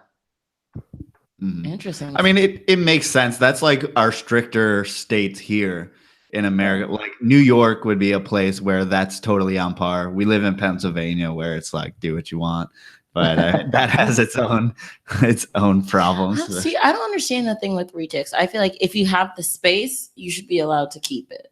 But I think it's also promoted very heavily here in America that you put a 20-foot retic in a 6-foot cage and everything's good. And that's just kind of weird to me. It doesn't make much sense like on paper. If you put it on paper, you're like 20 feet, 6 feet. What's going on? So I don't know. How would you keep a giant constrictor like that? And for your animals that mostly have like bioactive enclosures, this is an animal that would like tear up everything always. I think the big ones, also my Roma pythons, I'm keeping them very simple because that's what works when you have a messy snake and a bigger snake because it will move around everything. So a big one, I would probably do like, I'm going to name a guy right now you don't like, but he's building something I like, and his name is Brian. I would, something like that he built for his retic, I would build for mine. I would never put them in a big box in the corner or in a bad place where they couldn't get to fresh water. If it's a retic, half of the enclosure I will probably make as a water, just for it to go there and soak, because that's the natural behavior of them. Mm-hmm. I would never keep them crammed up in a little box. You would never keep him how he keeps all the other ones. I don't agree with everything he does, but some things I can agree with, but it's not everything. But that's how it is with most people. You have to do the way you feel good about you having your animals. Yeah, and there is a certain fiscal responsibility you have to take. I mean, there's just a way that, I mean, there's a reason why we keep corn snakes, because there's just a fiscal responsibility to housing things that are large and feed on things that are large. But we're getting way off topic of the ham thing. We should well, no, there's a way to bring it back. So that person you spoke of does a little bit of wholesaling. And is there a lot of wholesaling at Hamm? Are there big wholesalers that kind of everyone knows not to really buy from them, or kind of like that? You don't have to like name a name. No, I'm just thinking. I know a few big wholesalers, and I know a few importers. Everyone is doing, as far as my knowledge, their best work as they can. I don't know more about the husbandry of their animals more than what they're showing on pictures. And there's a few names in the game which you're not normally buying from, because you don't know if you're getting the animal you got the pictures of, or if you're getting a bad animal. But that's all over the world, as far as I know. Some people are just fucked up, to say it honestly. In Denmark, if you screw up one deal, everyone will know it, because it's such a small country. So people tend not to do stupid stuff here. Yeah. Because then if you're doing it, you're not in the hobby after 2 years, because no one wants to deal with you. Mm-hmm. How is like the facility at Hamm? I don't know if you've been to any of our shows over here or how it compares to. I'm watching a lot of YouTube videos. I like to watch Dave Kaufman's videos because I really enjoy him talking and stuff. And I enjoy the way your expos and shows are going, because it's for me, it seems more like a show than what it is here where I'm used to be. Here it's just lots of tables and maybe some blanket over it or something, and then you just have animals in plastic boxes, and you have 10 different boxes, and you don't have a banner or anything. You're just standing there. Oh, wow. It doesn't look as nice as what I'm used to see over from your side. So I'm trying to do it as far as best as I can do, but I'm also feeling a bit weird by standing with banners and stuff when no one else is doing it. You're the only one, yeah. It is kind of, we set up this standard, and also we have companies that make these things specifically for our shows and stuff like that. So I feel like it's easier for us to transition over. But I'm sure, I mean, do you vend a lot of shows, and do you vend them mostly in the country? Do you do Hamm, or are you doing all the under the tables at Hamm? So start in Denmark. There is around 8 expos in Denmark a year, so it's pretty often, to be honest, compared to it being such a small country. And I'm probably going to half of them, if not more, because that's one of my ways to get away from home and meet up with friends and stuff. And normally I'm going for the expos. I have a table. I'm normally going for the before and after, because that's where I talk with all the other vendors and having a good time. I don't think I enjoy the craziness of people coming and asking stupid questions so much, but I will put up with it. But I like to see the small kids coming and really being passionate about and coming with some valuable questions and trying to learn, actually, instead of the stupid growing up people that just going there and saying, yeah, too expensive, and then moving on. If it's too expensive, move on. Don't say it. Or come with a price on the animal if you want to buy it. Don't say it's too expensive. Because a lot of the animals are selling in Denmark. I'm selling them 30% cheaper in Denmark than what I would normally do in Germany. Really? Yeah. The market in Denmark is getting closed pretty fast with all the animals there's too common. Yeah, I mean, I bet you can have a few clutches of a certain animal, and that's just too much for your. I'm gonna compare an animal right now. How much is a normal Borneo short-tailed python in America? A normal Borneo would probably be like $75, maybe. $75. Okay. I bought a bunch of them for 25 euros each. Were they imports? No. Or... captive bred. They just made 50 babies here the last 5 years. 25. They can't sell them. They're not. That's insane. Wow. Yeah. That's crazy. Yeah, so 25 euros is like $30. Yeah. I mean, they have a hard time selling them in Denmark for that price. That's too high? What? Yeah. So is it hard to work with the obscure species? I don't think it's hard. It depends on how you are as a person, and if you're willing to put in the effort and time to do it. I'm spending 1 to 2 hours in my animal room every day almost. Some days I'm not going in there at all because I can do a lot of things there's normally I only need to do every second day, but I'm normally spending a lot of hours in there every day. And if I would breed the weird stuff that is not common, I would not be able to sell them in Denmark, and they would be gone in the heartbeat in America, without a doubt, because you have the hardcore geeks over at your place. Yeah, I mean, we just have more of us though, too. Yeah, that's the thing. Yeah, so is that kind of part of why you also keep a lot of different things? Because if you make a shit ton of pink tongue skinks, then you're gonna have to sell them for so cheap that it may not be worth it, or it may not be worth it for the animal. As far as, people pay a certain amount and then they respect the snake more. I feel that. I don't know if that makes any sense, but if you buy a $15 snake versus a $400 snake, the $400 snake, even though it was more expensive, will probably be taken care of better because the person has more respect. And that's a wrong thing in my opinion. If you're gonna go buy a ball python for, let's say, $25, and you're gonna buy this expensive mystic potion something for $500,000 or something like that, it needs the same care. It needs the same things all the time. Same spot cleaning, same water, all the things. Don't keep your animals different on the price tag, in my opinion.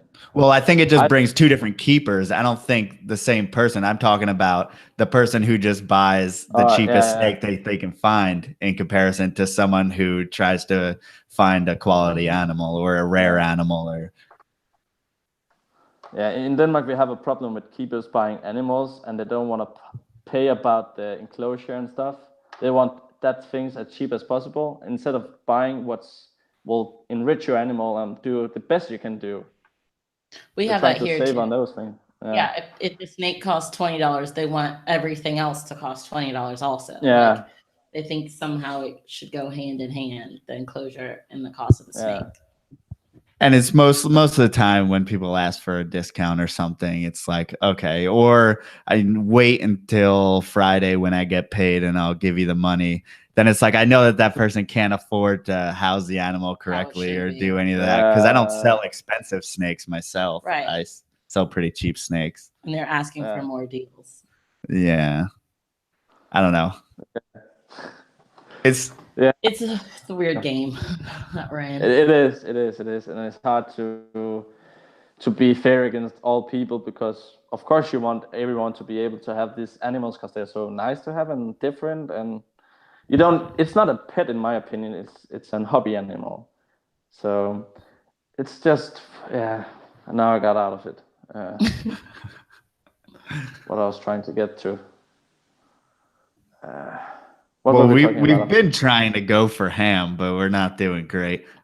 Well, we get all these other ideas pop in our head. People in the chat are asking, what does a normal ball python go for? 50 crowns, and that's in euros. 50 crowns would be under 10 euros, so that's like 7 euros for a normal one. Yeah, that's $7.75, which is really in mine. That's insane. $7. A lot of people are using them as food for monitors and stuff here because they're breeding too many. I was gonna say, I mean, you're better off feeding that almost than, I mean, selling it. Or like if people have things like king cobras, you know. I have a really good friend of mine. He only have maybe like 30 breeders females of ball pythons, and he's probably making those 200 babies a year. He's only keeping everything. There's 2 genes. If there's single or none at all, he's normally selling them for maybe under 2 euros a piece just as food. Well knowing it's gonna be food because he doesn't want them to screw up his market. Yeah, I mean, you can flood your market and then all your animals are that cheap. You got to get those out. Damn. That's insane. Different world. Yeah. Well, then again, it happens here too. Not to that level. No, not yet. It might go there. Our ball pythons are what, 20, 25 for a normal? You can find one for 15, 10, depends how desperate the person is. Okay. I had one of my other good friends I was talking about. I was driving with to Hamm. He's breeding a lot of corn snakes, and he also had maybe like, let's say 50 normals or ML, like single genes. Mm-hmm. And I think he sold all those 50 for probably 50 euros or less or something like that. He sold 25 animals for 50 euros? Something like that. Or more for cheaper. I don't know. It was really goddamn cheap. It was down in like nothing for one animal. He just sold them to a guy who's going to use them as food for king cobras. Yeah, I mean, that's where we're in that position where if I made normals or single genes, I wouldn't know what the hell to do with them. Yeah. That's why I can't. It doesn't make sense for us to make them. Definitely no. Or we have enough ingredients. It's too much hard work on trying to sell one snake to $5 or something like that. Yeah, especially to try to get them feeding and everything. Like, there's a certain amount of effort that goes into it. I mean, like, it's shipping. Shipping's 3 times the cost of the snake. Yeah. Like, it just doesn't make sense at all. Yeah, we need. I don't know if you have a similar cost as far as shipping with that courier service or. In Denmark, we don't have couriers at all. You're not allowed to send anymore with mails or anything. You are allowed to send the invertebrates. That's the only thing. So Denmark is also small, as I said. So people are normally just driving around or meeting up at the next expo because it's like every second month there's an expo. And people are coming from all over Denmark to the expo. So you can always find someone that can take your animal for you for cheap. Mm-hmm. Have you ever been to America? Never. And I will go there one day. I have a dream about going to California and find rosy boars in the nature. And Amazon's down in the, You'll have to go to Florida, Texas, and California, and Arizona. And I mean, really, we take it for granted because we live here. But all throughout this country, there's so many different species and different ecosystems. It's kind of, it's not comparable to Australia, but I think it's the closest thing maybe next to it. In Denmark, we have 2 different kinds of native snakes, and we have 3 kinds of lizards and 5 types of salamanders, I think. So we don't have that many. I can find them all in 1 or 2 days normally in the summertime. Yeah, so we're definitely spoiled. Even if you're not in the most like hospitable environment for reptiles, there's still multiple species to check out. Have you done any herping? Or obviously you're out there looking for snails, but have you traveled at all and done any herping? We went home to visit my girlfriend's parents in Latvia in the summertime. So I spent 1 whole day in their the national park there, and they have 3 kinds of species of snakes there, and there was supposed to be the 3rd kind there, which I haven't seen before in my life. And I only see it on the table in Hamm, but that doesn't count in my opinion. I went there, spent the whole day. I think I got over 100 mosquito bites.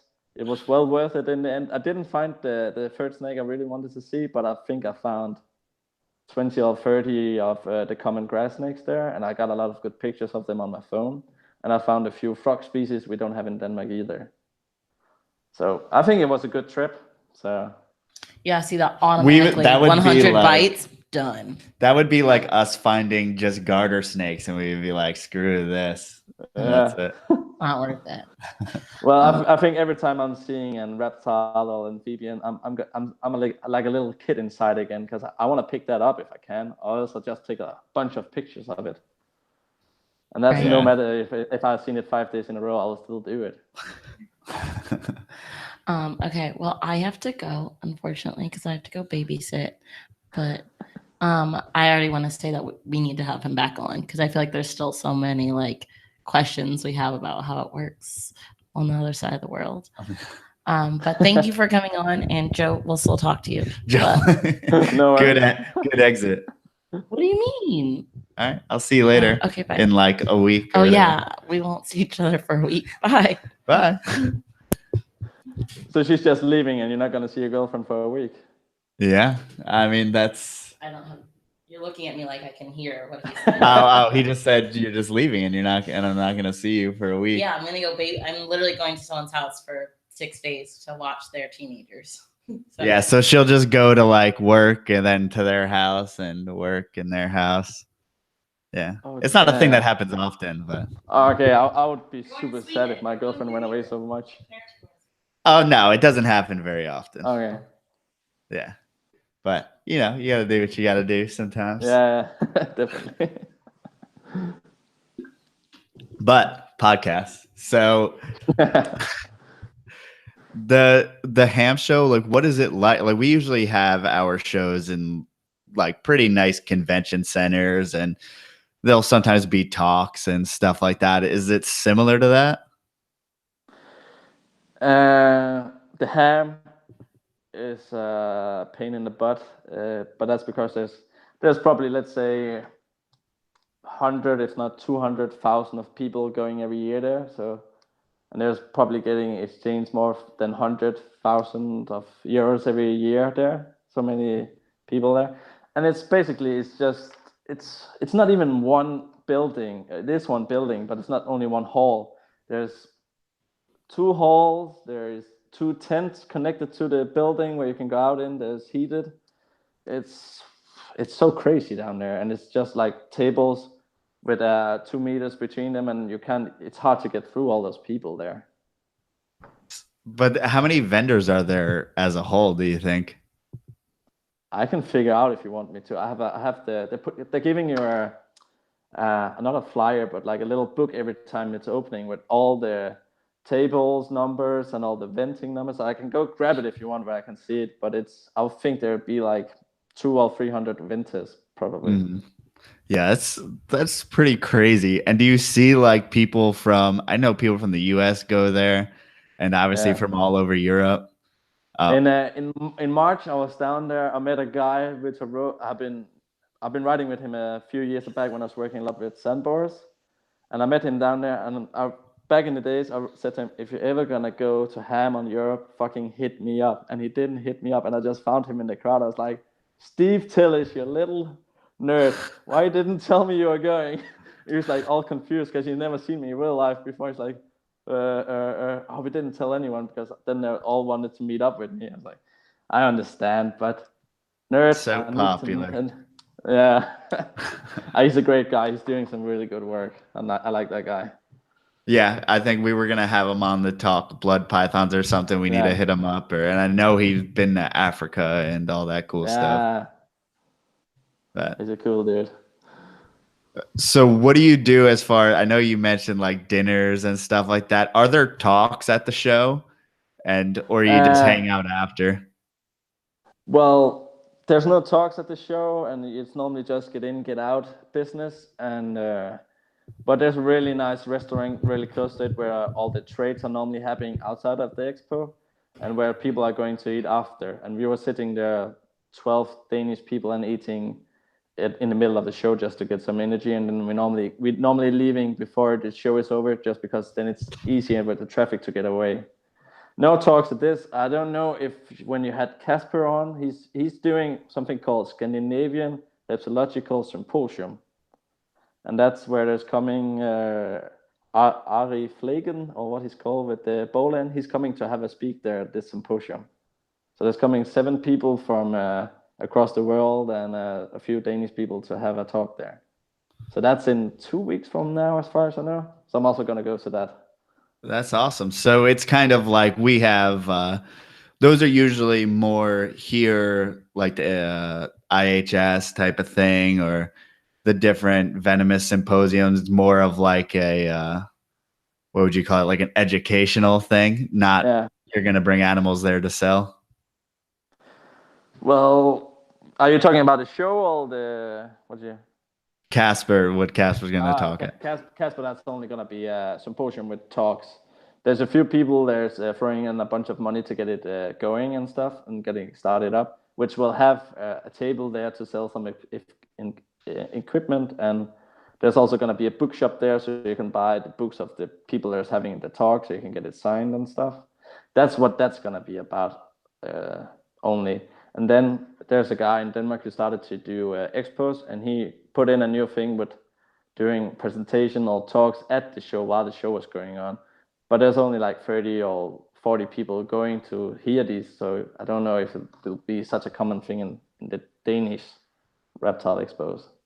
Yeah. What do you feel is like, what's your ideal thing to happen with the hobby, or what direction would you want the hobby to go towards? Not necessarily even just where you are, or in general.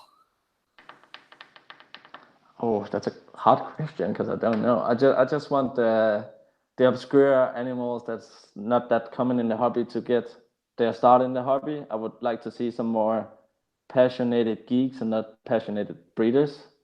Some hardcore geeks that will actually dig into a lot of things and knows a lot of things about a lot of things. I have a friend, I can just hit him up and say, I'm thinking about buying this or this because I have it on an import list. Is it a good thing to buy? And is this guy a good guy to buy from? And he can tell me all the crazy, stupid stuff. And yeah, it's okay to buy here. This guy is okay. And this guy was sitting in a prison in Australia back in the 90s for trying to steal animals down there and stuff. So it's pretty, in Europe, we know who everyone is, and we can figure out everything about everyone pretty fast. How do animals get from Australia to Germany to the Hamm Show? How does that happen?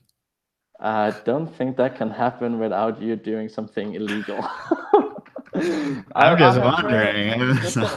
I have heard a lot of crazy stories. I'm probably not supposed to tell them on this show because it's involved a few things. But I've been hearing about people putting, or what you call those, the really endangered skink species down in Australia. What is that called? Oh, the only one I can think of. What is it? I didn't say anything. The only one, I don't think it's endangered, but it's very expensive here, would be the shingleback skink. I know it's very hard to get here. That's what I'm thinking about. I have heard stories about Danish people going there back in the 90s to 2000, putting them in cardboard boxes and shipping them to Denmark. Oh, so That's, you got you uh, bastards. I haven't done it, and I would never do it because that's. I would rather pay the amount of money to get the real animals with the papers on it. So, because if you don't have the papers and you breed the animals, then you need to make fake papers on your babies, and that's an hustle here. You can't really do that. Oh, so you need some type of proof that they're captive born, or Yeah. even if you have animals, because here, once they're here, it doesn't matter. It's the Seriously. importation process. We have all the CITES and stuff, CITES 1, CITES 2 with the European species and stuff. So if you don't have these papers and the people are coming to check your animal, they will take your animal, go to them to a zoo with them, and you will not see them again. And I also heard stories about people taking the Burmese and reticulating pythons, and they need to pay a big fine about having these animals if they figure it out the state. And you can actually also get told you're not allowed to have any animals the next 5 years. I mean, it makes sense, but I mean, that's where we have, I mean, things like Fiji iguanas. We can't have Fiji iguanas. And oh, you can. I know a guy in Denmark who's breeding them every year. That's what's weird. Like, even in Canada, you can have them. I don't know why we're very specific about the Fiji iguana, but you guys, is that like normal to see there? Well, it's only normal to see because we have one really big gear about them. He's called Kenneth. He's breeding. He's probably been breeding half of the ones there's in Europe right now. He's probably making 20, 30 babies a year. They're not that common in Denmark besides what he has, but he's selling a lot of them in Europe, outside of Denmark, because they're also pretty expensive. I thought Thai Park had them in California, Fiji's. No. Thai Park's in Florida, but Florida. It's about everything but the Fijis, I would say. Okay. At least from what I know of. But he does have some just crazy iguanas that I didn't know existed, and animals that you can keep outside, basically in Florida, which is just crazy. Yeah, I would love to be able to keep my animals outside year round. That would be my perfect situation, to be honest. There seems to be like some people really hate the idea of having the animals outside, and some people really love it. So, I mean, it seems like people don't like the fact that, I mean, Tom Crutchfield keeps like retics outside and stuff like that in all the snake species. People seem to be against keeping snakes outside, but don't mind the lizards outside for some reason. To be honest, I would keep everything outside if I could. It just depends on how well you're building the enclosures and stuff, in my opinion. So if you're building it correctly without being able to destroy your fauna with escaped animals, I don't see why not to do it, to be honest. Mm-hmm. Maybe you'll have to. In Denmark, we will not have those parasites and stuff you have in America. We only have a few things that can hit them, and we'll be able to remove those quite easily because they're not that dangerous here. I think the move is that you keep them outside, and then they lay eggs, and then you hatch them, and then you keep the babies inside. At least that's what I would do, just to make sure I would that probably like, also they're doing clean. that. Yeah, at least also to get the babies going, because I could imagine that was pretty hard to get going outside if it's gonna be too much different temperatures in day and night time and stuff. But I can only compare it to Denmark. If I would do it here, I would only keep European species outside here. Mm-hmm. Yeah, you could probably keep stuff like that are in our climate here in the Northeast. I mean, you could keep like a black rat snake outside if you really want. I also think that a lot of corn snakes and some of the king snakes could probably also survive in Denmark year round, but sadly we don't have them. What do you look forward to getting into in the future, if there is anything? Is there a particular species that you look forward to or you want? Oh, there's a lot of things I'm trying to get that I can't get my hands on without it being imports, and I'm trying not to get the imports when I know there is captive bred out there. So I'm just waiting for it to show up, but I would like to get more of the Corallos species in my care. I'm not so big fan of the Caninus, but the Bates eye, the annulated, and the Rosenberg eye, I would really love to have those in my collection. And hopefully it will happen one day, but I'm also really enjoying the smaller animals, like under a meter or around a meter. So there's those ones called Cooley Snakes, if you know those ones. Kukri? Cooley. Yeah, cookery, or what do you call them? Yeah. They I would kind really of like. are they kind of look like a cat-eyed or boiga of some sort, or The one I have right now looks like an milk snake. It's red, black, and yellow, but it has some really big scales on its head, and it has some crazy, crazy teeth. or I'm trying to figure out what it is, but It's called oligidon on scientific. I can find a picture, but I don't know how well it will show on the camera. yeah, because I feel like I've heard of them, but I can't place them. No, it's definitely not a common snake to keep at all. I think they're a bit more common in Europe than in America, as far as I know right now. See if this will show. Yeah. Oh. Yeah. It's a Malaysian species. There's also some Yes. species, China and Vietnam and stuff. Is that? I mean, I usually see people who keep like the cave dwelling rat snakes and the Thai bamboo stuff and all that Asian stuff, and I've seen those as well.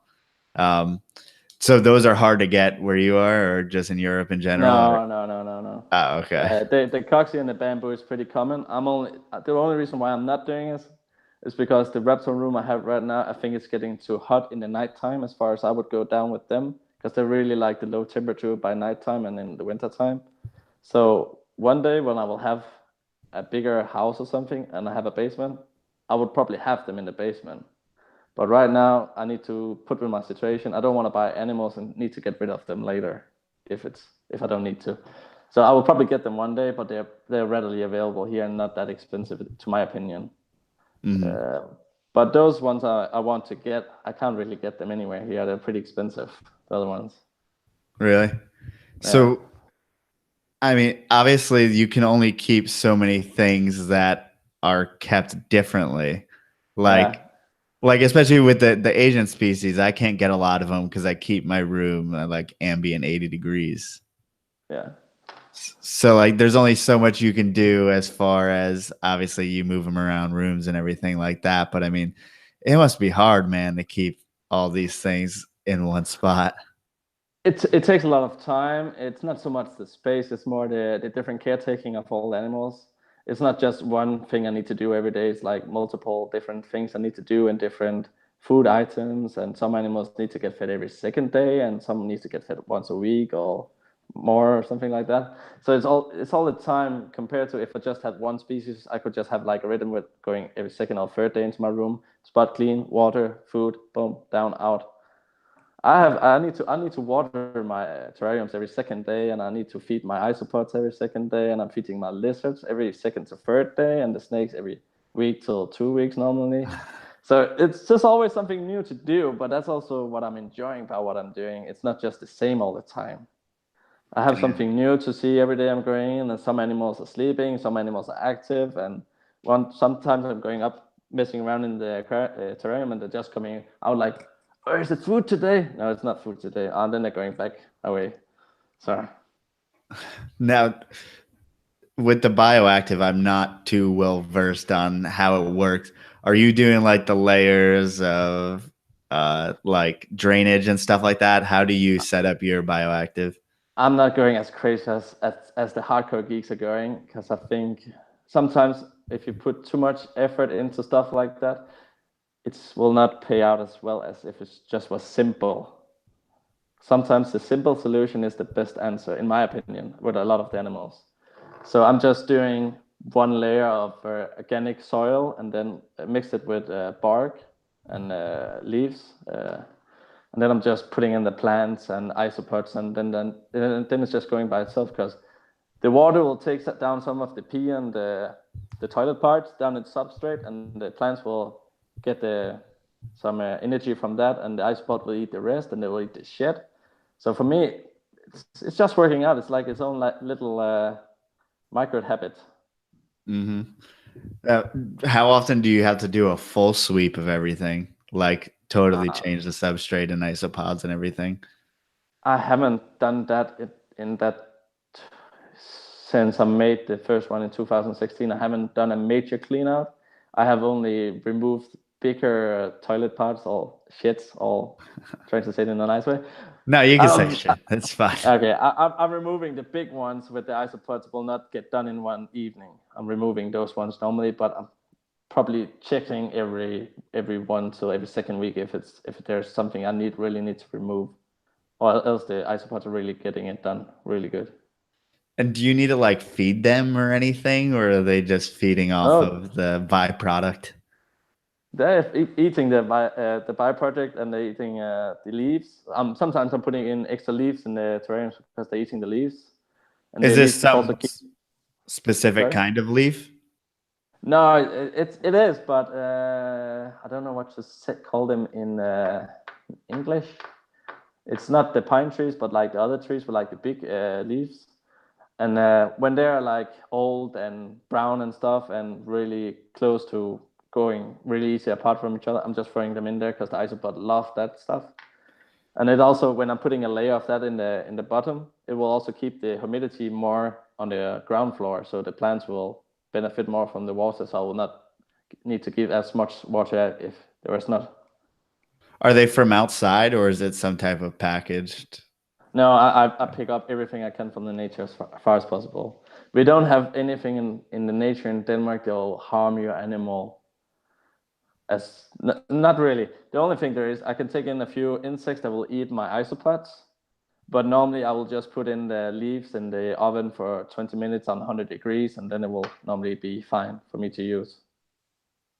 Awesome. Yeah, I've heard of people doing that as far as oven baking their leaves or whatever they put in the enclosure. Is there any type of like smell to the enclosure, or it's all taken care of by the isopods? Or? There is in the beginning, because when you're heating up the leaves, all the water and the dust and there is in the water will smell a bit weird, to be honest. It doesn't smell nice at all. But after being in there for a couple of weeks and the plants are getting to get good roots in there and it's starting to work the habitat, I don't have any other smell than what a plant will smell like in there. So it's like smells like a forest in there. Yeah, somehow, but the only thing is, it's hard to ventilate in terrarium as much as it would in the nature. So it can smell a bit like closed. But I have my window open in my room 12 hours a day, if not more. In the summertime, it's just full open all day. So it's getting a good airflow in there. So I don't have any smell. Are you ever worried that it's like getting too humid? Well, you can't ventilate it? No, I don't. I have. My problem is actually that it's getting too dry too fast, because it's so hot in there right now in the summer in Denmark. So the water is what do you call it? It's damping off too fast as it's going down to the substrate. So that's my problem. I need to water every second day, where in the winter I only need to water every once a week. Wow. For simply not killing my plants. So you need that. Is that more to keep the plants alive, or for the animal, or? Well, to be honest, I don't think many snakes need as high humidity to survive. I don't only think they need it for the shed, to be honest. But it doesn't hurt them to have the humidity on the schedule on all the time. But I have plants in there and they will keep the humidity high. My animals are shedding fine, no problems at all. They're eating every time. I don't have any problems with anything so far. And I've been keeping Bioactive since 2016. So it's only a couple of years now, but it's working out for me so far. And do you see more and more people going that direction? It's really common in Denmark to do it. If you are not a full-time big breeder, then most people are doing it, to be honest. Because in Denmark, people are crazy about the green looks and stuff, and they hate only the beginners buy the fake plants, and then they get tired of the fake plants and put in live plants. So it depends on who you are and how much energy you want to put into your animal. But mostly Danish people are really good caretakers of the animal. Yeah. How do you make sure that because I have a lot of species that would burrow and would probably mess up the plants. How do you make sure that they're like rooted and they can't mess with them?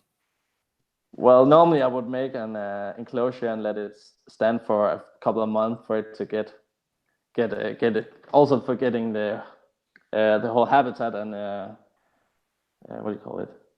Yeah, just to get the whole thing going. I will just keep it going for a couple of months, water it regularly and stuff. I have a few animals. There's digging tunnels under it. Those Cooley snakes, or what you call them. They're digging tunnels under it, and when I'm watering the enclosure, they will come out like, "What the fuck are you doing?" But they're too small to mess it up too much. So I just water it. They all fall together with their tunnels, and they'll dig a new one. And I haven't had any problems with it getting up. I think I will have problems with it with my blue tongue skink when I'm going to do that, because they are little tanks that'll destroy anything. Yeah. So I have to wait and see about that one. What kind of plants, like, are there certain plants? Obviously, there are certain plants that would be toxic, but what are go-to plants for everyone who wants to put plants in their enclosure? I'm going to find the English name for it. It's the most common, it's not actually it's poison. Is that what you call a plant? If it's dangerous to eat? Poisonous or toxic or something like that. Toxic, yeah. Because I know mostly people use like different bromeliads and some ferns and stuff to put in their enclosures, but I don't know the name of this one in English. I will show you a picture. You'll probably know it pretty fast because it's a pretty. I'm not good with knowing. It's the most regular used plant in terrariums, as far as I know. I have no idea. It's a green one. No, okay. It's a green one, yeah.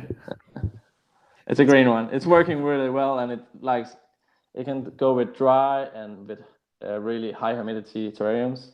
And it looks like that's like a house plant that someone would have normally. Oh, pothos is what people in the chat say. Pothos? Yes. I don't know. I can't confirm or deny that. I have no idea.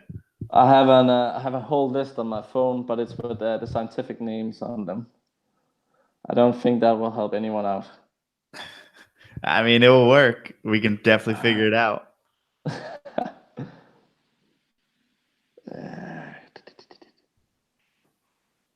Epipyrium. Oh, damn, why it's so hard to say those names.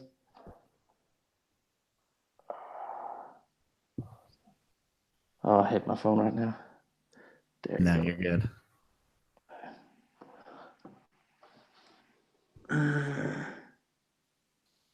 Oh, God, that's very hard.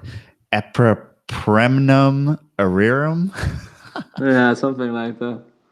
I don't know. Someone in the chat will have to Google it and figure it out. But yeah, I have no idea. And those, do you need grow lights and everything? It would help my vivariums looking more nice, because right now my plants are growing against the glass because that's where the natural sunlight is coming from. So when I'm gonna build a new wall with stuff, I'll put in like the real lights and stuff to make it go straight up. So I can also, because right now all the stuff is going to the front, so I have a hard time looking in if I'm not trimming it more often. Oh, just because it's seeing the natural sunlight that's going through your window or something. Do you have to put in, like, are there any sturdier plants or anything that you can put in for your arboreal species, or you're just using wood? I'm just using wood. Roots, wood, whatever looks nice.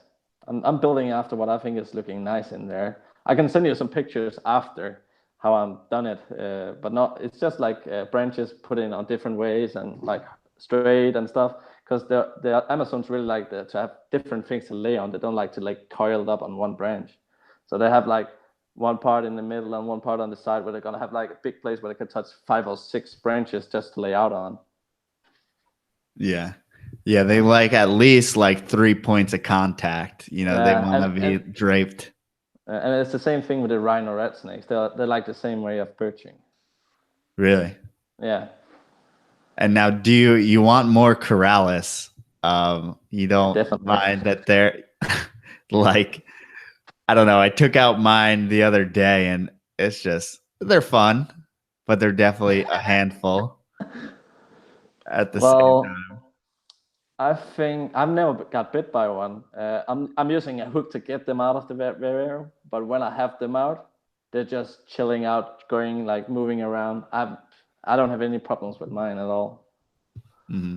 But I have seen some sketchy specimens that's going crazy and going after the faces and stuff. But I haven't tried that yet.